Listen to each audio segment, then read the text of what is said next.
ಎಲ್ರಿಗೂ ನಮಸ್ಕಾರ. ನನ್ನ ಹೆಸರು ಪ್ರಿಯಾಂಕಾ ರಾಠೋಡ್ ಅಂತ. ನಿಮ್ಮ ಈ ಒಂದು ಯೂಟ್ಯೂಬ್ ಚಾನಲ್ನ ಅಡ್ಮಿನ್ ಆಗಿದ್ದೀನಿ. ಓಕೆನಾ. ಸೊ ಬೆಳಿಗ್ಗೆ ಅಷ್ಟೇ ನಾನು KPSCದು ಕೇವಲ ನೋಡಬೇಕು ಅಂತ ಅಂದರೆ ಎಷ್ಟು ವಿದ್ಯಾರ್ಥಿಗಳಿಗೆ ಆ ಒಂದು ಎಕ್ಸಾಮನ್ನು ಅಟೆಂಡ್ ಮಾಡ್ತಿದ್ದೀರಾ ಅಂತ ನೋಡಲಿಕ್ಕೋಸ್ಕರ ಕ್ವಶನ್ ಮತ್ತು ಆನ್ಸರ್ಗಳನ್ನು ಆಫಿಷಿಯಲ್ ಕೀ ಆನ್ಸರ್ಗಳನ್ನು ಹಾಕಿದ್ದೆ. ಇವಾಗ ಬಹಳ ಜನ KPSC ಗ್ರೂಪ್ ಸಿಗೆ ಪ್ರಿಪೇರ್ ಆಗ್ತಿದ್ದೀರಾ ಅಂತ ಗೊತ್ತಾಯಿತು. ಸೊ ಅದಕ್ಕೋಸ್ಕರ ನಾನು ಇವಾಗ ವಿವರಣೆ ಮೂಲಕ ನಿಮಗೆ ಎಲ್ಲ ಹೇಳ್ತಾ ಹೋಗ್ತೀನಿ. ಯಾಕಂದರೆ ಎಕ್ಸಾಮ್ ಇರೋದು ಡಿಸೆಂಬರ್ನಲ್ಲಿ. ಸೊ ಪೇಪರ್ ಪ್ಯಾಟರ್ನ್ ನಿಮಗೆ ಗೊತ್ತಿದೆ ಅಂತ ಅನ್ಕೋತೀನಿ. ಗೊತ್ತಿಲ್ಲ ಅಂದರೆ ದಯವಿಟ್ಟು ನನಗೆ ಅಂದರೆ ಯಾವ ರೀತಿ ಎಕ್ಸಾಮ್ ನಡೆಸ್ತಾರೆ, ಯಾವ್ಯಾವ ಸಬ್ಜೆಕ್ಟ್ ಸಿಲೆಬಸ್ ಎಲ್ಲ ಬೇಕು ಅಂದರೆ ಗೊತ್ತಿದೆ ಅಂತ ಅಂದ್ಕೊಂಡು ಹೇಳ್ತಾ ಇಲ್ಲ. ಗೊತ್ತಿಲ್ಲ ಅಂತ ಹೇಳಬೇಕಂದ್ರೆ ನೀವು ದಯವಿಟ್ಟು ನನಗೆ ಕಮೆಂಟ್ ಮಾಡಿ, ಅದರ ಕುರಿತಾಗಿ ಕೂಡ ನಿಮಗೆ ಡೀಟೇಲ್ ಆಗಿ ಕ್ಲಾಸ್ ಮಾಡ್ತೀನಿ. ಇವಾಗ ಇದೆಯಲ್ಲ, ನಾನು ಜನರಲ್ ಇಂಗ್ಲೀಷ್ ಕ್ವಶನ್ ಮತ್ತು ಆನ್ಸರ್ಗಳನ್ನು ಸ್ವಲ್ಪ ಡಿಸ್ಕಸ್ ಮಾಡ್ತಾ ಹೋಗ್ತಾ ಇದ್ದೀನಿ. ಅಂದರೆ ನಮಗೆ ಕನ್ನಡ ಮಾಧ್ಯಮದ ವಿದ್ಯಾರ್ಥಿಗಳಿಗೆ ಇಂಗ್ಲೀಷ್ ಇದೆಯಲ್ಲ ತುಂಬಾ ಟಫ್ ಆಗುತ್ತೆ. ಆದರೆ ಇಲ್ಲಿ ಇದೆಯಲ್ಲ ಕಂಪಲ್ಸರಿಯಾಗಿ ನಾವು ಇಂಗ್ಲೀಷನ್ನು ಅಟೆಂಡ್ ಮಾಡಲೇಬೇಕು. ಇಲ್ಲಾಂದರೆ ನಾವು ಮಾರ್ಕ್ಸನ್ನು ಅಥವಾ ಆ ಒಂದು ಜಾಬನ್ನು ಪಡ್ಕೊಳ್ಳಿಕ್ಕೆ ಸಾಧ್ಯ ಇಲ್ಲ. ನಮ್ಮ ಹತ್ರ ಸಿಕ್ಕಾಪಟ್ಟೆ ಟೈಮ್ ಇದೆ. ಅದರಲ್ಲಿ ಆದಷ್ಟು ಎಲ್ಲವನ್ನು ಕವರ್ ಮಾಡಲಿಕ್ಕೆ ಟ್ರೈ ಮಾಡೋಣ. ಆದರೆ ಇನ್ನೊಂದು, ನೀವು ಕೂಡ ಈ ವಿಡಿಯೋಗಳನ್ನು ಆದಷ್ಟು ಶೇರ್, ಲೈಕ್, ಸಬ್ಸ್ಕ್ರೈಬ್ ಮಾಡಿಕೊಂಡ್ರೆ ನನಗೂ ಕೂಡ ಹೆಲ್ಪ್ ಆಗುತ್ತೆ. ಓಕೆ. ಸೊ ಇವಾಗ ನಾನು ಡಿಸ್ಕಸ್ ಮಾಡ್ತಾ ಇರೋದು ಜನರಲ್ ಇಂಗ್ಲೀಷ್. ಇದು ಎಲ್ಲ ಪೂರ್ತಿ ಆಗುತ್ತೋ ಇಲ್ವೋ ಗೊತ್ತಿಲ್ಲ, ಆದರೆ ನನ್ನ ಕಡೆಯಿಂದ ಸಾಧ್ಯವಾದಷ್ಟು ಹೇಳಲಿಕ್ಕೆ ಪ್ರಯತ್ನವನ್ನು ಪಡ್ತೀನಿ.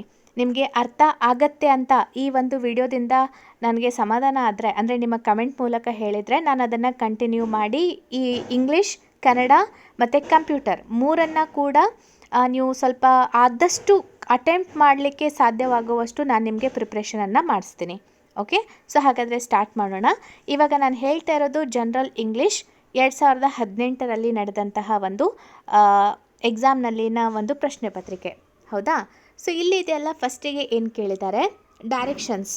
So for questions number 36 to 39 an idioms or phrase has been used in the sentence. You have to choose the sentence which explains the correct meaning of that and shade or darken the correct answer in your answer sheet. ಇಲ್ಲಿ ಇದೆಯಲ್ಲ, ಒಂದು ರೀತಿಯಲ್ಲಿ ಈ question ಯಾವ ರೀತಿಯಾಗಿ ನಾವು attempt ಮಾಡೋದು ಅಂತ ಹೇಳ್ತಾ ಇದ್ದೀನಿ. ಇಲ್ಲಿ ಅವ್ರು ಏನು ಹೇಳ್ತಿದ್ದಾರೆ, 36ರಿಂದ 39ರವರೆಗಿನ ಪ್ರಶ್ನೆಗಳು. ಈ ಪ್ರಶ್ನೆಗಳಲ್ಲಿ ನಾವು ಕೆಲವೊಂದು ಇಡಿಯಮ್ಸ್ ಅಂದರೆ ನುಡಿಗಟ್ಟನ್ನು ಕೊಟ್ಟಿದ್ದೀವಿ. ಆ ನುಡಿಗಟ್ಟಿನ ಅರ್ಥ ಏನು ಅಂತ ಕೆಳಗಿನ ಆಪ್ಷನನ್ನು ಹೇಳೋ ಮೂಲಕ, ಚೂಸ್ ಮಾಡೋ ಮೂಲಕ ನೀವು ಹೇಳಿ ಅಂತ ಈ ಪ್ರಶ್ನೆ ಇದೆ. ಹೌದಾ. ಅದಕ್ಕೆ ಸಂಬಂಧಪಟ್ಟಂತೆ ಅವರು ನಮಗೆ ಆನ್ಸರ್, ಒಂದು ಎಕ್ಸಾಂಪಲನ್ನು, ಉದಾಹರಣೆಯನ್ನು ಕೊಟ್ಟಿದ್ದಾರೆ. ಇಲ್ಲಿ ಇದೆಯಲ್ಲ, Tejas attends karate classes once in a blue Moon. So ಇಲ್ಲಿ ಏನು ಹೇಳ್ತಿದ್ದಾರೆ, ತೇಜಸ್ ಅನ್ನೋನು ಕರಾಟೆ ತರಗತಿಯನ್ನು ಒನ್ಸ್ ಇನ್ ಅ ಬ್ಲೂ ಮೂನ್ನಲ್ಲಿ ಆತ ಅಟೆಂಡ್ ಮಾಡ್ತಾನೆ ಅಂತ. ಹಾಗಾದರೆ ಈ once in a blue Moon ಇದು ಒಂದು ನುಡಿಗಟ್ಟು. ಇದರ ಅರ್ಥ ಏನು ಅನ್ನೋದನ್ನು 4 ಆಪ್ಷನ್ ಕೊಟ್ಟಿದ್ದಾರೆ. So Tejas attends karate class regularly, ಅಂದರೆ ಆತ ರೆಗ್ಯುಲರ್ ಆಗಿ ಕರಾಟೆ ಕ್ಲಾಸನ್ನು ಅಟೆಂಡ್ ಮಾಡ್ತಾನೆ. ಎರಡನೇದು, Tejas attends karate classes rarely, ತುಂಬಾ ವಿರಳ. ರೇರ್ಲಿ ಅಂತ ಹೇಳಬೇಕಂದ್ರೆ ವಿರಳವಾಗಿ ತೇಜಸ್ ಇದಾನಲ್ಲ ಕರಾಟೆ ಕ್ಲಾಸಸ್ಗಳನ್ನು ಅಟೆಂಡ್ ಮಾಡ್ತಾನೆ. ಇಲ್ಲಿ ಮೂರನೇದಿದೆಯಲ್ಲ, ತೇಜಸ್ ಅಟೆಂಡ್ಸ್ ಕರಾಟೆ ಕ್ಲಾಸಸ್ ಫೋರ್ಟ್ನೈಟ್ಲಿ ಅಂದರೆ 15 ದಿನಗಳಿಗೆ ಒಮ್ಮೆ. ಫೋರ್ಟ್ನೈಟ್ ಅಂತ ಹೇಳಬೇಕಂದ್ರೆ 14-15 ದಿನ ಅಂತ ಹೇಳಲಾಗುತ್ತೆ. ಸೊ ಆತ 14 ಅಥವಾ 15 ದಿನಗಳಲ್ಲಿ ಒಮ್ಮೆ ಆತ ಕರಾಟೆ ಕ್ಲಾಸಸ್ಗಳನ್ನು ಅಟೆಂಡ್ ಮಾಡ್ತಾನೆ ಅನ್ನೋದು ಮೂರನೆಯ ಸೆಂಟೆನ್ಸ್ನ ಅರ್ಥ. 4ನೇದೇನಿದೆಯಲ್ಲ, Tejas attends karate classes frequently but not regularly. Tejas ಇದಾನಲ್ಲ, ಆತ ಕರಾಟೆ ಕ್ಲಾಸಸ್ಗಳನ್ನು ಮೇಲಿಂದ ಮೇಲೆ ಅಟೆಂಡ್ ಮಾಡ್ತಾನೆ, ಆದರೆ ರೆಗ್ಯುಲರ್ ಆಗಿ ಅಟೆಂಡ್ ಮಾಡಲ್ಲ. ಇದು 4 ಒಂದು ಆಪ್ಷನ್ಗಳನ್ನು ನಮಗೆ ಕೊಟ್ಟಿದ್ದಾರಲ್ಲ, ಅದರ ಒಂದು ಮೀನಿಂಗ್ ಆಯಿತು. ಈಗ ನಿಮಗೆ ಸ್ಟಾರ್ಟಿಂಗ್ನಲ್ಲಿನೇ ನಾನು ಸ್ವಲ್ಪ ಮೀನಿಂಗನ್ನು ಹೇಳ್ತಾ ಹೋದರೆ ಡಿಸೆಂಬರ್ ತನಕ ಆದಷ್ಟು ಒಂದು ಏನು ಮಾಡ್ಬೋದು ಅಂದರೆ ವಿದ್ಯಾರ್ಥಿಗಳಿಗೆ ಅಟ್ಲೀಸ್ಟ್ ಆ ಸೆಂಟೆನ್ಸ್ನಲ್ಲಿ ಏನಿದೆ ಅನ್ನೋದನ್ನು ಅರ್ಥ ಮಾಡ್ಕೊಳ್ಳಿಕ್ಕೆ ಹೆಲ್ಪ್ ಆಗುತ್ತೆ. ಅದಕ್ಕೋಸ್ಕರ ನಾನು ಎಲ್ಲ ಒಂದು ಮೀನಿಂಗನ್ನು ಹೇಳಲಿಕ್ಕೆ ಪ್ರಯತ್ನ ಪಡ್ತಾ ಇದ್ದೀನಿ. ಮತ್ತು ಇನ್ನೂ ಸ್ವಲ್ಪ ನಿಧಾನ ಮಾಡಬೇಕು ಅಂತ ಹೇಳಿದ್ರೆ ಅದನ್ನು ಕೂಡ ಹೇಳಿ. ಓಕೆ. ಸೊ ಹಾಗಾದರೆ ಇಲ್ಲಿ ಸರಿಯಾದ ಉತ್ತರ ಅಂತ ಹೇಳಬೇಕಂದ್ರೆ once in a blue Moon ಈಗ ನೋಡಿ, ಯಾರಾದರೂ ಈಗ ಕಾಲೇಜ್ಗಳಲ್ಲಿ ಅಥವಾ ಸ್ಕೂಲ್ಗಳಲ್ಲಿ ಯಾವಾಗಾದರೂ ಒಮ್ಮೆ ಕ್ಲಾಸ್ಗೆ ಬಂದಾಗ, ಏನು ಅಮಾವಾಸ್ಯೆಗೊಮ್ಮೆ ಹುಣ್ಣಿಮೆಗೊಮ್ಮೆ ಬರ್ತೀಯಾ ಕ್ಲಾಸ್ಗೆ ಅಂತ ಹೇಳ್ತೀವಲ್ಲ, ಸೊ ಅದೇ ನೋಡಿ ಬ್ಲೂ ಮೂನ್. ಅಂದರೆ ಇಲ್ಲಿ ಇದೆಯಲ್ಲ, Tejas attends karate classes rarely, ಅಂದರೆ ತುಂಬಾ ವಿರಳವಾಗಿ ಆತ ಕರಾಟೆ ಕ್ಲಾಸನ್ನು ಅಟೆಂಡ್ ಮಾಡ್ತಾನೆ ಅನ್ನೋದು ಸರಿಯಾದ ಉತ್ತರ. Okay, so once in a blue Moon ಅಂದರೆ ತುಂಬ ಕಡಿಮೆ ಅಮಾವಾಸ್ಯೆ ಹುಣ್ಣಿಮೆಗೆ ಒಮ್ಮೆ ಅಂತ ಅರ್ಥವನ್ನು ಕೊಡುತ್ತೆ. ಓಕೆ, ಈ ಕ್ವಶನ್ ನಿಮಗೆ ಕ್ಲಿಯರ್ ಆಯಿತು ಅಂತ ಹೇಳಿ ಇವಾಗ ಮುಂದಿನ ಒಂದು ಪ್ರಶ್ನೆಗೆ ನಾನು ಹೋಗ್ತಾ ಇದ್ದೀನಿ. ಇವಾಗ ಇಲ್ಲಿಂದ ನಮಗೆ ಅವರು ಕೊಟ್ಟಿರುವ ಪ್ರಶ್ನೆ, ಸೊ 36 to 39 ಇವಾಗ ಇದೆಯಲ್ಲ, ಈ ಪ್ರಶ್ನೆ ಏನಿದೆ ಅಂತ ನೋಡೋಣ. ಒಂದು ನಿಮಿಷ. ಹಾಂ, so it is the assistant manager who rules the roost. ಇಲ್ಲಿ ಗೆರೆ ಎಳೆದ ಪ್ರಶ್ನೆ, ರೂಲ್ಸ್ ದ ರೂಸ್ಟ್. ಹೌದಾ, ಇಲ್ಲಿ ಅಸಿಸ್ಟೆಂಟ್ ಮ್ಯಾನೇಜರ್ ಇದ್ದಾರಲ್ಲ, ಸೊ ಆತ ರೂಲ್ಸ್ ದ ರೂಸ್ಟ್ ಅಂತ ಕೊಟ್ಟಿದ್ದಾರೆ. ಹಾಗಾದರೆ ರೂಲ್ಸ್ ದ ರೂಸ್ಟ್ ಅಂದರೆ ಅದರ ಒಂದು ಮೀನಿಂಗ್ ಏನು ಅಂತ ನಾವು ತಿಳ್ಕೋಬೇಕು. ಅಂದರೆ ಸಂಪೂರ್ಣವಾಗಿ ತನ್ನ ನಿಯಂತ್ರಣದಲ್ಲಿ ಇರಿಸ್ಕೊಳ್ತಾನೆ ಅನ್ನೋದನ್ನು ಇಲ್ಲಿ ಕೊಟ್ಟಿದ್ದಾರೆ. ಒಂದೊಂದೇ ನಾನು ಹೇಳ್ತಾ ಹೋಗ್ತೀನಿ. So it is the assistant manager who is handsomely paid. ಅಂದರೆ ಅಸಿಸ್ಟೆಂಟ್ ಮ್ಯಾನೇಜರ್ಗೆ ಏನು ಅಥವಾ ಸಹಾಯಕ ವ್ಯವಸ್ಥಾಪಕನಿಗೆ, ಸೊ ಆತನ ಒಂದು ಜಾಣ್ಮೆಯಿಂದ ಲಾಭ ಆಗತ್ತೆ ಅನ್ನೋದು ಹ್ಯಾಂಡ್ಸಮ್ಲಿ ಪೇಡ್ ಅಂದರೆ ಅತ್ಯಧಿಕ ಲಾಭವನ್ನು ಗಳಿಸ್ತಾನೆ ಅನ್ನೋದು. ಎರಡನೇದು, it is the assistant manager who exercise the authority here. ಅಂದರೆ ಇಲ್ಲಿನ ಈ ಒಂದು ಯಾರು ಸಹಾಯಕ ವ್ಯವಸ್ಥಾಪಕ ಅಥವಾ ಅಸಿಸ್ಟೆಂಟ್ ಮ್ಯಾನೇಜರ್ ಎಲ್ಲ ರೀತಿಯಾದಂತಹ ಆಡಳಿತವನ್ನು ನಡೆಸುವಂತಹ ವ್ಯಕ್ತಿ ಆಗಿದ್ದಾನೆ ಅನ್ನೋದು ಎರಡನೆಯ ಹೇಳಿಕೆ. ಮೂರನೇದಿದೆಯಲ್ಲ, it is the assistant manager who has created a good impression. ಇಲ್ಲಿನ ಈ ಒಂದು ಏನೋ ಸಹಾಯಕ ವ್ಯವಸ್ಥಾಪಕ ಎಲ್ಲರ ಮೇಲೆ ತನ್ನ ಒಂದು ಒಳ್ಳೆಯ ಅಭಿಪ್ರಾಯವನ್ನು ಇಡುವಂತೆ ಮಾಡಿಕೊಂಡಿದ್ದಾನೆ. ಅಂದರೆ ತನ್ನ ಬಗ್ಗೆ ಎಲ್ಲರೂ ಒಳ್ಳೆಯ ಅಭಿಪ್ರಾಯವನ್ನು ಇಡೋ ಹಾಗೆ ಮಾಡಿಕೊಂಡಿದ್ದಾನೆ ಅನ್ನೋದು ಮೂರನೆಯ ಒಂದು ಸೆಂಟೆನ್ಸ್ನ ಅರ್ಥ. ನಾಲ್ಕನೇದು ಇದೆಯಲ್ಲ, it is the assistant manager who rushes through the work. ಅಂದರೆ ಈ ನಾಲ್ಕನೇ ಪ್ರಶ್ನೆಗೆ ಇದೆಯಲ್ಲ, ಏನನ್ನು ಹೇಳಲಾಗತ್ತೆ? ಸೊ ಈ ಒಂದು ಸಹಾಯಕ ವ್ಯವಸ್ಥಾಪಕ, ಸೊ ಎಲ್ಲ ಒಂದು ಯಾವುದೇ ಕೆಲಸ ಇದ್ದರೂ ಕೂಡ ತುಂಬಾ ಅರ್ಜೆಂಟಾಗಿ ಮಾಡಿ ಮುಗಿಸ್ಲಿಕ್ಕೆ ಮಾಡುವಂತಹ ವ್ಯಕ್ತಿ. ಅಂದರೆ ತುಂಬಾ ಅವಸರವಾಗಿ ಅರ್ಜೆಂಟಾಗಿ ಮಾಡುವಂತಹ ವ್ಯಕ್ತಿ ಅಂತ 4 ಸ್ಟೇಟ್ಮೆಂಟ್ಗಳು ಇದೆ. ಹಾಗಾದರೆ ಯಾವುದಿರ್ಬೋದು? Rules the roost. ಅಟ್ಲೀಸ್ಟ್ ನಮಗೆ ರೂಸ್ಟ್ ಅಂತ ಗೊತ್ತಿಲ್ಲದೆ ಇದ್ದರೂ ಕೂಡ ರೂಲ್ಸ್ ಅಂದರೆ ಆಡಳಿತ ಮಾಡು. ಸೊ ಇಲ್ಲಿ ನಮಗೆ ಅದಕ್ಕೆ ಸ್ವಲ್ಪ ಸಿಮಿಲರ್ ಆಗಿ ಯಾವುದು ಕರೆಕ್ಟಾದ ಮೀನಿಂಗ್ ಕೊಡುತ್ತೆ ಅಂದರೆ option B, it is the assistant manager who exercise the authority here. ಅಂದರೆ ಇಲ್ಲಿ ಎಲ್ಲ ರೀತಿಯಾದಂತಹ ಆಡಳಿತ ವ್ಯವಸ್ಥೆಗಳನ್ನು ನಿರ್ವಹಣೆ ಮಾಡೋದು ಅಸಿಸ್ಟೆಂಟ್ ಮ್ಯಾನೇಜರ್. ಸೊ ಅದಕ್ಕೋಸ್ಕರ ರೂಲ್ಸ್ ದ ರೂಸ್ಟ್ ಅಂದರೆ ಯಾರು ಬರ್ತಾರೆ, ಯಾವ ಒಂದು ಸೆಂಟೆನ್ಸ್ ಕರೆಕ್ಟ್ ಆಗುತ್ತೆ? ಆಪ್ಷನ್ ಬಿ ಇದೆಯಲ್ಲ, ಅದು ಕರೆಕ್ಟ್ ಆಗುತ್ತೆ. ಅಂದರೆ ಎಲ್ಲ ಒಂದು ಆಡಳಿತ ನಿರ್ವಹಣೆ ಆತನ ಕೈಯಲ್ಲಿ ಇರುತ್ತೆ. ಓಕೆ, ಸೊ ಮುಂದಿನ ಒಂದು ಪ್ರಶ್ನೆಗೆ ಹೋಗೋಣ. Okay, so his investment helped him make a killing in the stock market. ಹೌದಾ, ಈತನ ಒಂದು ಏನು ಇನ್ವೆಸ್ಟ್ಮೆಂಟ್ ಅಂತ ಹೇಳಬೇಕಂದ್ರೆ, ಒಂದು ನಿಮಿಷ, ಆತನ ಒಂದು ಇನ್ವೆಸ್ಟ್ಮೆಂಟ್ ಮಾಡ್ತೀವಲ್ಲ, ಯಾವುದೇ ಒಂದು ವಿಷಯಕ್ಕೆ ತಕ್ಕಂತೆ ನಾವು ಇನ್ವೆಸ್ಟ್ಮೆಂಟ್ ಮಾಡ್ತೀವಲ್ಲ, ಸೊ ಆತ ಮಾಡಿದಂತಹ ಇನ್ವೆಸ್ಟ್ಮೆಂಟ್ ಇದೆಯಲ್ಲ, ಸೊ ಸ್ಟಾಕ್ ಮಾರ್ಕೆಟ್ನಲ್ಲಿ make a killing in the stock market ಅಂತ ಇದೆ. ಇವಾಗ ನಾವು ಅರ್ಥ ಮಾಡ್ಕೋಬೇಕಾಗಿರೋದು ಮೇಕ್ ಅ ಕಿಲ್ಲಿಂಗ್ ಅಂದರೆ ಏನು, ಅದರ ಅರ್ಥ ಏನು ಅನ್ನೋದು ಇಲ್ಲಿ ನಾವು ಇನ್ನು ಯೋಚನೆ ಮಾಡಬೇಕು. ಸ್ವಲ್ಪ ಸಿಂಪಲ್ಲಾಗಿ ವರ್ಡಿಂಗ್ಸ್ ಇರುತ್ತೆ, ಅರ್ಥ ಮಾಡ್ಕೊಳ್ಳೋದು ಮಾತ್ರ ನಮ್ಮ ಒಂದು ಕೆಲಸ. ಸೊ ಇಲ್ಲಿ ನಾವು ಸ್ವಲ್ಪ ನೋಡ್ಲಿಕ್ಕೆ ಹೋದರೆ, ಮೇಕ್ ಅ ಕಿಲ್ಲಿಂಗ್ ನಮಗೆ ಗೊತ್ತಿಲ್ಲ ಅಂತ ಅಂದ್ಕೊಳ್ಳಿ. His investment helped him in the stock market ಅಂದರೆ ಅತ್ಯಧಿಕ ಲಾಭವನ್ನು ಸ್ಟಾಕ್ ಮಾರ್ಕೆಟ್ನಲ್ಲಿ ಪಡ್ಕೊಳ್ಳಿಕ್ಕೆ ಆತನ ಒಂದು ಇನ್ವೆಸ್ಟ್ಮೆಂಟ್ ಸಹಾಯ ಮಾಡಿತು ಅನ್ನುವಂತಹ ಮೀನಿಂಗನ್ನು ಈ ಸ್ಟೇಟ್ಮೆಂಟ್ ಕೊಡುತ್ತೆ. ಹಾಗಾದರೆ ಮೇಕ್ ಅ ಕಿಲ್ಲಿಂಗ್ ಅಂದರೆ ಅತ್ಯಧಿಕ ಲಾಭಾಂಶವನ್ನು ಪಡ್ಕೊಳ್ಳಿಕ್ಕೆ ಆ ರೀತಿ ಮೀನಿಂಗ್ ಕೊಡುತ್ತೆ. ಸೊ ಹಾಗಾದರೆ ಈ 4 ಸೆಂಟೆನ್ಸ್ನಲ್ಲಿ ಆ ರೀತಿ ಮೀನಿಂಗ್ ಕೊಡೋದು ಯಾವುದಂತ ನಾವು ಹುಡುಕಬೇಕಾಗಿರೋದು. ಮೊದಲನೇದು, his investment helped him in making money quickly in the stock market. ಆತನ ಒಂದು ಇನ್ವೆಸ್ಟ್ಮೆಂಟ್ ಇದೆಯಲ್ಲ, ಈ ಸ್ಟಾಕ್ ಮಾರ್ಕೆಟ್ನಲ್ಲಿ ಅತ್ಯಧಿಕ ಲಾಭಾಂಶವನ್ನು ಕಡಿಮೆ ಸಮಯದಲ್ಲಿ ಗಳಿಸಲಿಕ್ಕೆ ಸಹಾಯವನ್ನು ಮಾಡಿತು ಅಂತ ಈ ಒಂದು ಸ್ಟೇಟ್ಮೆಂಟ್ ಹೇಳುತ್ತೆ. ಎರಡನೇದಿದೆಯಲ್ಲ, he's investment helped him in losing money quickly in the stock market. ಅಂದರೆ ಈತನ ಒಂದು ಇನ್ವೆಸ್ಟ್ಮೆಂಟ್ ಇದೆಯಲ್ಲ, ಸ್ಟಾಕ್ ಮಾರ್ಕೆಟ್ನಲ್ಲಿ ಬಹಳ ಕಡಿಮೆ ಸಮಯದಲ್ಲಿ ಎಲ್ಲ ಲಾಭಾಂಶವನ್ನು ಕಳ್ಕೊಳ್ಳಿಕ್ಕೆ ಇದು ಸಹಾಯ ಮಾಡಿತು. ಅಂದರೆ ಎಲ್ಲ ಕಳ್ಕೊಂಡ ಆತ ಈ ಸ್ಟಾಕ್ ಮಾರ್ಕೆಟ್ನಲ್ಲಿ ಆತ ಹಾಕಿದಂತಹ ಇನ್ವೆಸ್ಟ್ಮೆಂಟ್. ಹೌದಾ? ಮೂರನೇದಿದೆಯಲ್ಲ, he's investment helped him in doing a scam in the stock market. ಅಂದರೆ ಈತ ಮಾಡಿದಂತಹ ಇನ್ವೆಸ್ಟ್ಮೆಂಟ್ ಇದೆಯಲ್ಲ, ಸ್ಟಾಕ್ ಮಾರ್ಕೆಟ್ನಲ್ಲಿ ಅವ್ಯವಹಾರ ಮಾಡಲಿಕ್ಕೆ ಅಥವಾ ಸ್ಕ್ಯಾಮ್ ಮಾಡಲಿಕ್ಕೆ ಈತನಿಗೆ ಸಹಾಯವಾಯಿತು. ಅವ್ಯವಹಾರ, ಸ್ಕ್ಯಾಮ್ ಮಾಡಲಿಕ್ಕೆ ಸಹಾಯವಾಯಿತು ಅಂತ ಮೂರನೇ ಸ್ಟೇಟ್ಮೆಂಟ್ ಹೇಳುತ್ತೆ. ನಾಲ್ಕನೇದಿದೆಯಲ್ಲ, his investment did not get any returns in the stock market. So ಈತ ಸ್ಟಾಕ್ ಮಾರ್ಕೆಟ್ನಲ್ಲಿ ಇನ್ವೆಸ್ಟ್ ಮಾಡಿದಾನಲ್ಲ, ಅದರಿಂದ ಆತ ಯಾವುದೇ ಒಂದು ಲಾಭಾಂಶವನ್ನು ಪಡ್ಕೊಳ್ಳಿಕ್ಕೆ ಅಥವಾ ವಾಪಸ್ ಒಂದು ಲಾಭಾಂಶವನ್ನು ಪಡ್ಕೊಳ್ಳಿಕ್ಕೆ ಸಾಧ್ಯ ಆಗಲೇ ಇಲ್ಲ ಅನ್ನೋದು ನಾಲ್ಕನೆಯ ಸ್ಟೇಟ್ಮೆಂಟ್ ಹೇಳುತ್ತೆ. ಹಾಗಾದರೆ ಯಾವ ಒಂದು ಸ್ಟೇಟ್ಮೆಂಟ್ ಕರೆಕ್ಟ್ ಆಗಿದೆ? ಇಲ್ಲಿ ಸರಿಯಾದದ್ದು ನಾನು ಮೊದಲೇ ಹೇಳಿರುವ ಹಾಗೆ, his investment helped him make a killing in the stock market. Help ಮಾಡಿದೆ ಅಂತ ಹೇಳ್ತಾ ಇದ್ದಾರೆ.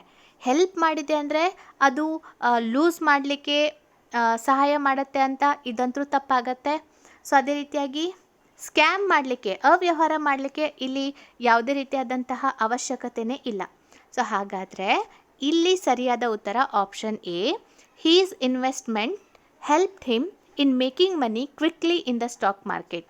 ಸೊ ಈತ ಮಾಡಿದಂತಹ ಇನ್ವೆಸ್ಟ್ಮೆಂಟ್ ಸ್ಟಾಕ್ ಮಾರ್ಕೆಟ್ನಲ್ಲಿ ಕಡಿಮೆ ಸಮಯದಲ್ಲಿ ಲಾಭವನ್ನು ಪಡ್ಕೊಳ್ಳಿಕ್ಕೆ ಈತನಿಗೆ ಸಹಾಯ ಮಾಡಿತು ಅನ್ನುವಂತಹ ಒಂದು ಮೀನಿಂಗನ್ನು ಮೇಕ್ ಅ ಕಿಲ್ಲಿಂಗ್, ಆದರೆ ಇದ್ರ ಜೊತೆಗೆ ಹೆಲ್ಪ್ಡ್ ಹಿಮ್ ಅಂತ ಇದೆಯಲ್ಲ, ಅದನ್ನು ಕೂಡ ಮರಿಬೇಡಿ.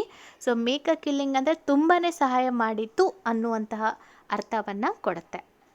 ಓಕೆ, ಅರ್ಥ ಆಗ್ತಿದೆಯೋ ಇಲ್ಲೋ ಗೊತ್ತಾಗ್ತಾ ಇಲ್ಲ, ನಿಮ್ಮ ಕಮೆಂಟ್ ಮೂಲಕನೇ ಗೊತ್ತಾಗಬೇಕು ನನಗೆ. ಓಕೆ, ನೆಕ್ಸ್ಟ್ ನೋಡೋಣ. Alex try to feel Ishika's pulse on the issue but in vain. ಹೌದಾ? ಸೊ ಇಲ್ಲಿ ಏನು ಕೊಟ್ಟಿದ್ದಾರೆ ಈ ಒಂದು ಸ್ಟೇಟ್ಮೆಂಟಲ್ಲಿ? ಅಲೆಕ್ಸ್ ಇದಾನಲ್ಲ, ಇಶಿಕಾ ಕುರಿತಾಗಿ ಅರ್ಥ ಮಾಡ್ಕೊಳ್ಳಿಕ್ಕೆ ಪ್ರಯತ್ನ ಆಯಿತು. Okay, so Alex try to feel Ishika's pulse on the issue but in vain. ಇಲ್ಲೇನಿದೆ ಅಂತ ಹೇಳಬೇಕಂದ್ರೆ ಈ ಒಂದು ಸೆಂಟೆನ್ಸ್ನ ಮೀನಿಂಗ್, ಆಲೆಕ್ಸ್ ಇದಾನಲ್ಲ, ಇಶಿಕಾ ಈ ಒಂದು ಸಂದರ್ಭದಲ್ಲಿ ಯಾವ ರೀತಿಯಾದಂತಹ ಒಂದು ಫೀಲಿಂಗನ್ನು ಹೊಂದಿದ್ದಾಳೆ, ಹೌದಾ, ಫೀಲಿಂಗ್ ಅಥವಾ ಮೂಡ್ ಹೊಂದಿದ್ದಾಳೆ ಅಥವಾ ಆ ವಿಷಯದ ಕುರಿತಾಗಿ ಏನು ಅಭಿಪ್ರಾಯ ಹೊಂದಿದ್ದಾಳೆ ಅಂತ ಅಲೆಕ್ಸ್ ಅರ್ಥ ಮಾಡ್ಕೊಳ್ಳಿಕ್ಕೆ ಪ್ರಯತ್ನ ಪಟ್ಟ, ಆದರೆ ಅದರಲ್ಲಿ ಸಫಲನಾಗಲಿಲ್ಲ. ಬಟ್ ಇನ್ ವೇನ್ ಅಂದರೆ ಅದರಲ್ಲಿ ಸಫಲ ಆಗಲಿಲ್ಲ ಅನ್ನುವಂತಹ ಮೀನಿಂಗನ್ನು ಕೊಡುತ್ತೆ. ಆಲೆಕ್ಸ್, ಈಗ ನೋಡಿ, ಇಬ್ಬರು ಫ್ರೆಂಡ್ಸ್ ಇರ್ತಾರೆ ಅಂತ ಅಂದ್ಕೊಳ್ಳಿ. ಸೊ ಯಾರಾದರೂ ಒಬ್ಬರು ತಡಮಾಡ ಮಾಡ್ತಾ ಇದ್ದರೆ ಯಾವುದೋ ಒಂದು ವಿಷಯಕ್ಕೆ ಸಂಬಂಧಪಟ್ಟಂತೆ ಇನ್ನೊಬ್ಬ ಫ್ರೆಂಡ್ ಇದ್ದಾನಲ್ಲ, ಯಾಕೆ ಈ ರೀತಿ ಆತ ತಡವಡ ಮಾಡ್ತಾ ಇದ್ದಾನೆ ಅನ್ನೋದು ಸ್ವಲ್ಪ ಅರ್ಥ ಆಗತ್ತಲ್ಲ. ಸೊ ಆ ರೀತಿ ಸಿಚುವೇಶನ್ ಅಂತ ಅಂದ್ಕೊಳ್ಳಿ.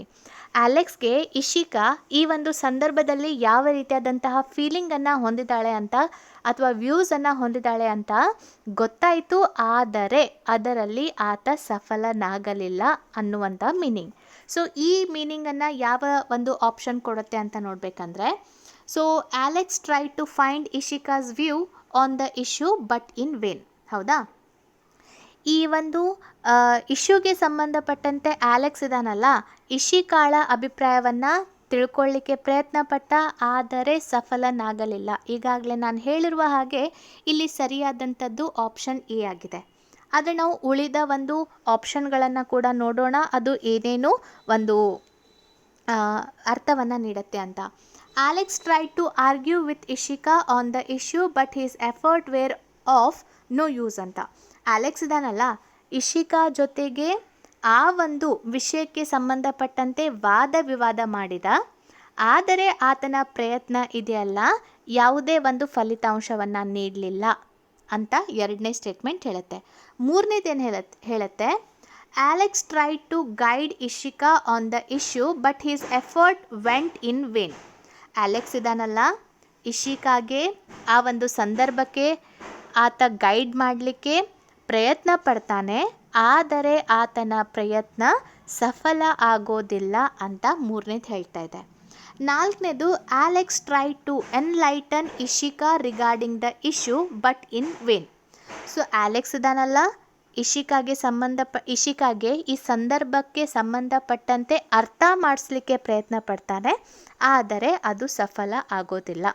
ಆದರೆ ಇಲ್ಲಿ ಕರೆಕ್ಟ್ ಆದದ್ದು ಯಾವುದಾಗತ್ತೆ? ಆಪ್ಷನ್ ಎ ಆಗುತ್ತೆ. Alex try to feel Ishika's pulse on the issue but in vain. Alex ತಾನಲ್ಲ, ಇಶಿಕಾ ಈ ಒಂದು ಸಂದರ್ಭದಲ್ಲಿ ಯಾವ ರೀತಿಯಾದಂಥ ಅಭಿಪ್ರಾಯವನ್ನು ಹೊಂದಿದ್ದಾಳೆ ಅಂತ ಅರ್ಥ ಮಾಡ್ಕೊಳ್ಳಿಕ್ಕೆ ಪ್ರಯತ್ನ ಪಡ್ತಾನೆ, ಆದರೆ ಆತ ವಿಫಲನಾಗ್ತಾನೆ ಅಂತ. ಸೊ ಸೇಮ್ ಮೀನಿಂಗನ್ನು ಆಪ್ಷನ್ ಎ ಕೊಡುತ್ತೆ. ಸೊ ಅದಕ್ಕೋಸ್ಕರ ಆಪ್ಷನ್ ಎ ಕರೆಕ್ಟ್. ಮುಂದಿನ ಒಂದು ಪ್ರಶ್ನೆಯನ್ನು ನೋಡೋಣ. He may be taken to task by the authorities. ಹೌದಾ? So he may be taken to task by the authorities ಅಂತ ಇದೆ. ಸೊ ಹಾಗಾದರೆ ಯಾವ ಮೀನಿಂಗನ್ನು ಕೊಡುತ್ತೆ ಅಂತ ನೋಡೋಣ. He may be taken to task by the authorities ಅವರು ಇದ್ದಾರಲ್ಲ, ಆತನನ್ನು ಆ ಒಂದು ಕಾರ್ಯವನ್ನು ಪೂರ್ಣಗೊಳಿಸಲಿಕ್ಕೋಸ್ಕರ ಇಲ್ಲಿ ಟೇಕನ್ ಟು ಟಾಸ್ಕ್ ಅನ್ನುವಂತಹ ನುಡಿಗಟ್ಟಿನ ಅರ್ಥ ಏನಾಗುತ್ತೆ? To express one's unfavourable opinion of the worth or quality of. ಅಂದರೆ ಈಗ ಒಬ್ರು ಯಾರಾದರೂ ಒಂದು ಕೆಲಸ ಮಾಡಿದ್ದಾರೆ, ಆದರೆ ಆತ ಆ ಒಂದು ಕೆಲಸವನ್ನು ಸರಿಯಾಗಿ ಮಾಡದೇ ಇದ್ದಾಗ ನಾವು ಆತನ ಮೇಲೆ ಕ್ರಮ ಅಥವಾ ಆತನಿಗೆ ಕ್ರಿಟಿಸೈಸ್ ಕಮೆಂಟ್ ಮಾಡ್ತೀವಲ್ಲ, ಸೊ ಆ ಒಂದು ಅರ್ಥವನ್ನು ಕೊಡುತ್ತೆ.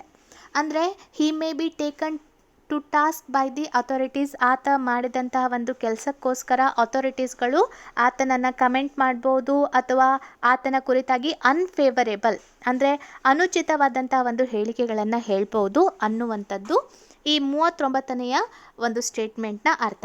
ಸೊ ಈ ರೀತಿ ಮೀನಿಂಗನ್ನು ಕೊಡೋದು ಯಾವುದು ಅಂತ ನೋಡೋಣ. He may be rewarded by the authorities, ಆತನಿಗೆ ಆತನ ಕಾರ್ಯಕ್ಕೋಸ್ಕರ ಸನ್ಮಾನ ಅಥವಾ ರಿವಾರ್ಡ್ ಅಥವಾ ಕಾಣಿಕೆಯನ್ನು ಕೊಡ್ತಾರೆ ಅಥಾರಿಟೀಸ್ಗಳು ಅಂತ ಮೊದಲನೇ ಸ್ಟೇಟ್ಮೆಂಟ್ ಹೇಳುತ್ತೆ. ಎರಡನೇದು he may tender his resignation to the authorities, ಆತ ತನ್ನ ಒಂದು ರೆಸಿಗ್ನೇಷನ್ ಲೆಟ್ರನ್ನು ಅಥಾರಿಟೀಸ್ಗಳಿಗೆ ಕೊಡಬೇಕಾಗತ್ತೆ. ಮೂರನೇದು he may be entrusted with an official job by the authorities, ಆತನನ್ನು ಈ ಒಂದು ಆಫಿಷಿಯಲ್ ಜಾಬ್ನಿಂದ ಅಥಾರಿಟೀಸ್ಗಳು ತೆಗೆದು ಹಾಕಬಹುದು ಅನ್ನುವಂತಹ ಮೀನಿಂಗನ್ನು ಇದು ಕೊಡುತ್ತೆ. ನಾಲ್ಕನೇದು he may get an official reprimand from the authorities. ಅಂದರೆ ಈ ನಾಲ್ಕನೇ ಸ್ಟೇಟ್ಮೆಂಟ್ ಇದೆಯಲ್ಲ, ಅದು ಕರೆಕ್ಟ್ ಆಗಿದೆ. ಇದರಲ್ಲಿ ಏನು ಹೇಳಲಾಗತ್ತೆ? ಆತ ಒಂದು ಮಾಡಿದಂತಹ ಒಂದು ಕಾರ್ಯಕ್ಕೋಸ್ಕರ ಅಧಿಕಾರಿಗಳಿಂದ ಆಫಿಷಿಯಲ್ ರೆಪ್ರಿಮೆಂಡ್ ಆತನಿಗೆ ಸಿಗತ್ತೆ ಅಂತ ಇಲ್ಲಿ ಮೀನಿಂಗನ್ನು ಕೊಡ್ತಾ ಇದ್ದಾರೆ.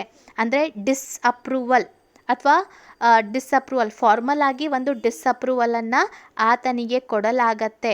ಅಂದರೆ ಆತ ಮಾಡಿದಂತಹ ಒಂದು ಕಾರ್ಯಕ್ಕೋಸ್ಕರ ಮೇಲಾಧಿಕಾರಿಗಳು ಅಪ್ರೂವಲನ್ನು ಕೊಡಲ್ಲ, ಡಿಸ್ಅಪ್ರೂವಲ್ ಕೊಡ್ತಾರೆ ಅನ್ನೋದು ಇಲ್ಲಿ ಮೀನಿಂಗ್. ಸೊ ಅದಕ್ಕೋಸ್ಕರ ಇಲ್ಲಿ ಸರಿಯಾದ ಉತ್ತರ ಇದೆಯಲ್ಲ, ಆಪ್ಷನ್ 4 ಸರಿಯಾದ ಉತ್ತರ.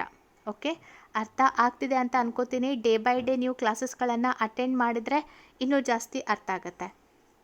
ಓಕೆ, ಸೊ ಇದನ್ನೊಂದು ಅಟೆಂಪ್ಟ್ ಮಾಡೋಣ. ಟೈಮ್ ಈಗಾಗಲೇ ಆಗಿದೆ.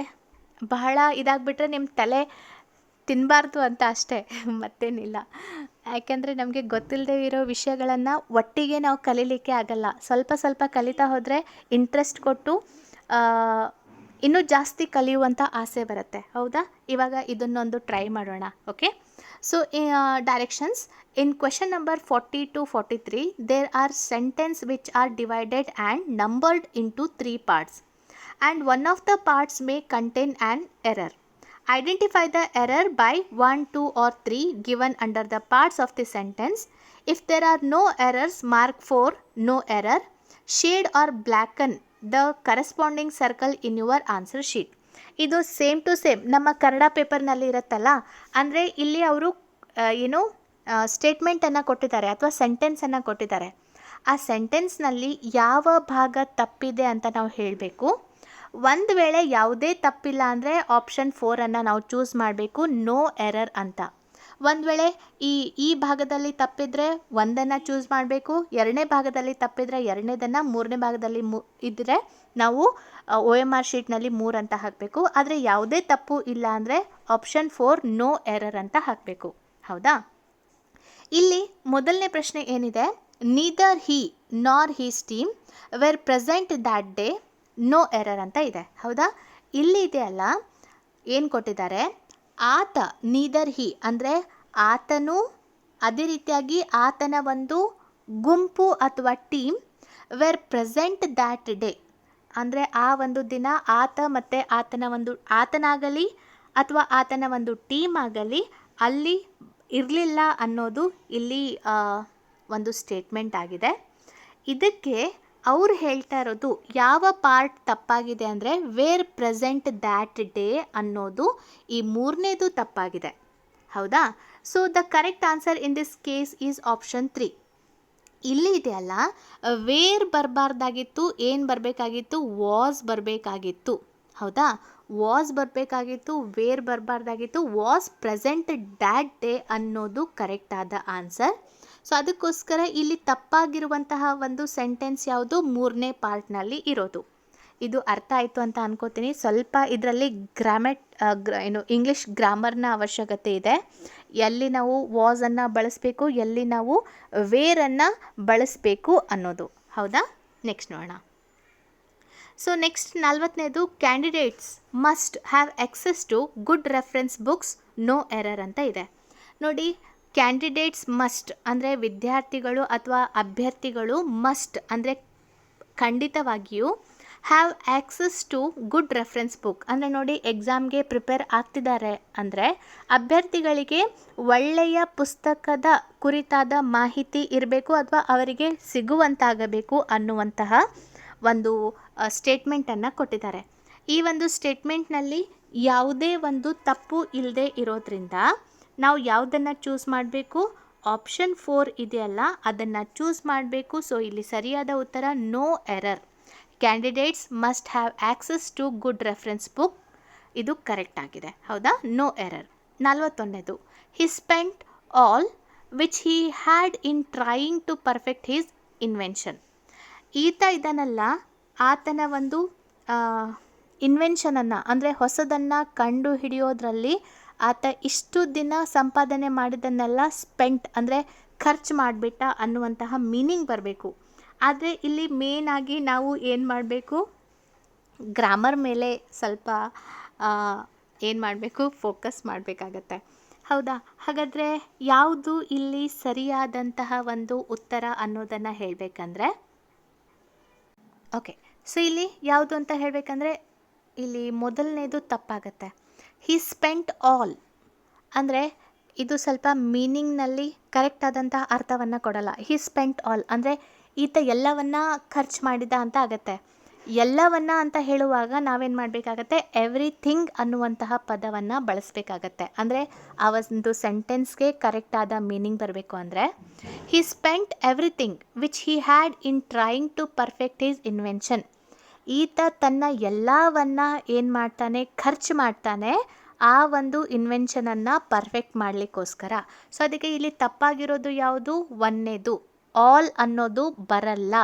ಸೆಂಟೆನ್ಸನ್ನು ಕರೆಕ್ಟ್ ಮಾಡಬೇಕು ಅಂದರೆ ಹಿ ಸ್ಪೆಂಟ್ ಎವ್ರಿಥಿಂಗ್ ಅನ್ನೋದು ಬರುತ್ತೆ ಹೊರತು ಆಲ್ ಅನ್ನೋದು ಬರಲ್ಲ. ಅದಕ್ಕೋಸ್ಕರ ಇಲ್ಲಿ ಸರಿಯಾದ ಉತ್ತರ ಆಪ್ಷನ್ 1. ನೆಕ್ಸ್ಟ್ ನೋಡೋಣ. He would not have made that mistake if he would have consulted the reference book. ಆತ ಆ ಒಂದು ತಪ್ಪನ್ನು ಮಾಡದೇ ಇರ್ತಿದ್ದ ಒಂದು ವೇಳೆ ಆತ ಕನ್ಸಲ್ಟೆಡ್ ಅಂದರೆ ಸೂಚನೆ ನೀಡಿದಂತಹ ರೆಫರೆನ್ಸ್ ಬುಕ್ಕನ್ನು, ಅಂದರೆ ಕೆಲವೊಂದು ರೆಫರೆನ್ಸ್ ಬುಕ್ ನಾವು ಹೇಳ್ತೀವಲ್ಲ, ಆತ ಒಂದು ವೇಳೆ ಆ ರೆಫರೆನ್ಸ್ ಬುಕ್ಕನ್ನು ನೋಡಿದರೆ ಈ ರೀತಿಯಾದಂಥ ಮಿಸ್ಟೇಕನ್ನು ಮಾಡ್ತಿರಲಿಲ್ಲ ಅನ್ನುವಂತಹ ಮೀನಿಂಗನ್ನು ಇದು ಕೊಡ್ತಾ ಇದೆ. ಹಾಗಾದರೆ ಇಲ್ಲಿ ಯಾವುದ್ಯಾವುದು ಎಲ್ಲಿ ತಪ್ಪಾಗಿದೆ ಅನ್ನೋದನ್ನು ನಾವು ನೋಡಬೇಕಾಗಿದೆ. ಹೌದಾ? ಇಲ್ಲಿ ಇದೆಯಲ್ಲ, ಯಾವುದನ್ನು ನಾವು ಬಳಸಬೇಕು ಅಂತ ಹೇಳಬೇಕಂದ್ರೆ ಇಲ್ಲಿ ತಪ್ಪಾಗಿರೋದು ಆಪ್ಷನ್ 3 ಇದೆಯಲ್ಲ, ಈ ಒಂದು ಭಾಗ ತಪ್ಪಾಗಿದೆ. ಇದರಲ್ಲಿ ದೊಡ್ಡ ಮಿಸ್ಟೇಕ್ ಏನಾಗಿಲ್ಲ, ಆದರೆ ಸಣ್ಣ ಒಂದು ಮಿಸ್ಟೇಕ್ನಲ್ಲಿನೇ ನಾವೇನು ಮಾಡಬೇಕು ನೋಡಬೇಕಾಗತ್ತೆ. ಹೌದಾ?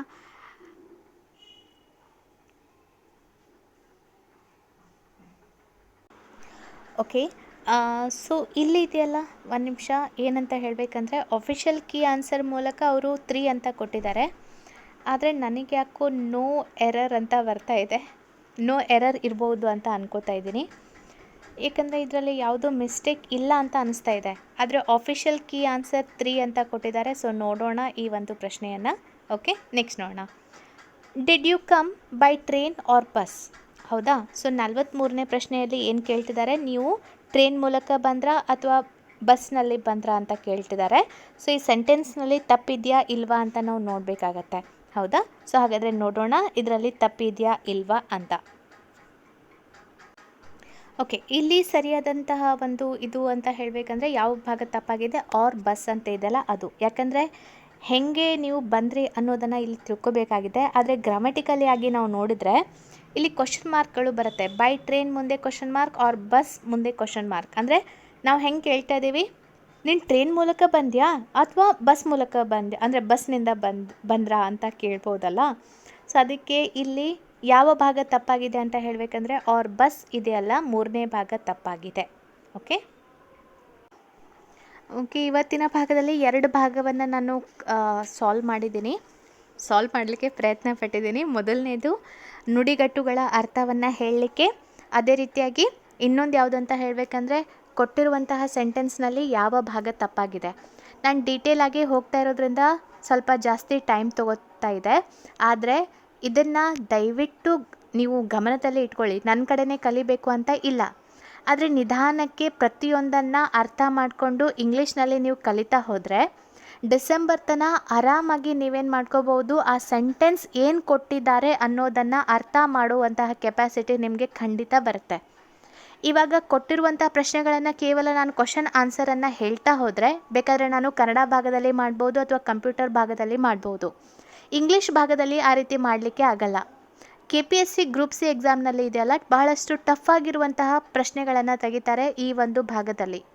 ಅದಕ್ಕೋಸ್ಕರ ಫಸ್ಟಿಂದಲೇ ನಾವು ಆ ಒಂದು ಸೆಂಟೆನ್ಸ್ನಲ್ಲಿ ಏನು ಒಂದು ಅರ್ಥ ಹೇಳಲಿಕ್ಕೆ ಪ್ರಯತ್ನ ಪಟ್ಟಿದ್ದಾರೆ ಅನ್ನೋದನ್ನು ಓದ್ತಾ ಹೋದರೆ ನಾವು ಕೂಡ ಕಲಿತಾ ಹೋಗ್ತೀವಿ. ಮತ್ತು ಡಿಸೆಂಬರ್ ತನಕ ಸ್ವಲ್ಪ ಆದರೂ ಪರ್ಫೆಕ್ಟ್ ಆಗಲಿಕ್ಕೆ ನಮಗೆ ಸಾಧ್ಯವಾಗುತ್ತೆ. ಎಕ್ಸಾಮನ್ನು ನಾವು ಸ್ವಲ್ಪ ಮಟ್ಟಿಗಾದರೂ ಕ್ರ್ಯಾಕ್ ಮಾಡಲಿಕ್ಕೆ ಈಸಿ ಆಗುತ್ತೆ. ಹೌದಾ? ಸೊ ಅದಷ್ಟೇ ಅಲ್ಲ, ಇದರೊಂದಿಗೆ ನೀವೇನು ಮಾಡಬೇಕು, ನೀವು ಟೆಲಿಗ್ರಾಮ್ ಚಾನಲನ್ನು ಜಾಯಿನ್ ಆಗಿ ಡೈಲಿ ಬೇಕಾದರೆ ಒಂದು 10 ವರ್ಡ್ಗಳನ್ನು ನಾನು ಕೊಡ್ತೀನಿ ನಿಮ್ಮ ಗ್ರೂಪ್ ಸಿ ಎಕ್ಸಾಮ್ಗೆ ಹೆಲ್ಪ್ ಆಗೋ ರೀತಿಯಲ್ಲಿ. ಸೊ ಅವುಗಳ ಸ್ಪೆಲ್ಲಿಂಗ್ಗಳನ್ನು ನೀವೇನು ಮಾಡ್ಕೋಬೋದು, ನೋಡ್ಕೋಬೋದು. ಯಾಕಂದರೆ ಇಲ್ಲಿ ಸ್ಪೆಲ್ಲಿಂಗನ್ನು ಮಿಸ್ಟೇಕಾಗಿ ಕೊಟ್ಟು 4 ಆಪ್ಷನ್ ಕೊಟ್ಟಿರ್ತಾರೆ, ಯಾವುದು ಕರೆಕ್ಟ್ ಆಗಿದೆ ಅಂತ ಕೂಡ ಕೇಳ್ತಾರೆ. ನಾನು ಬೇಕಾದರೆ 10 ವರ್ಡ್ಗಳನ್ನು ಕೊಟ್ಟು ಅವುಗಳ ಮೀನಿಂಗನ್ನು ಕೊಡ್ತಾ ಹೋಗ್ತೀನಿ. ಸೊ ಇದರಿಂದ ನಿಮ್ಮ ಎಕ್ಸಾಮ್ಗೆ ಕೂಡ ಹೆಲ್ಪ್ ಆಗುತ್ತೆ. ಓಕೆ, ಸೊ ಈ ವಿಡಿಯೋ ಇಷ್ಟ ಆದರೆ ದಯವಿಟ್ಟು ಕಮೆಂಟ್ ಮಾಡಿ ಹೇಳಿ, ಇದನ್ನು ಮುಂದುವರಿಸ್ಬೇಕಾ ಅಥವಾ ಬೇಡವಾ, ಅರ್ಥ ಆಯಿತೋ ಇಲ್ವೋ ಅನ್ನೋದನ್ನು. ಹೌದಾ? ಸೊ ಇಷ್ಟ ಆದರೆ ಲೈಕ್, ಶೇರ್, ಸಬ್ಸ್ಕ್ರೈಬ್ ಆಗೋದನ್ನು ಮರಿಬೇಡಿ. Thank you so much.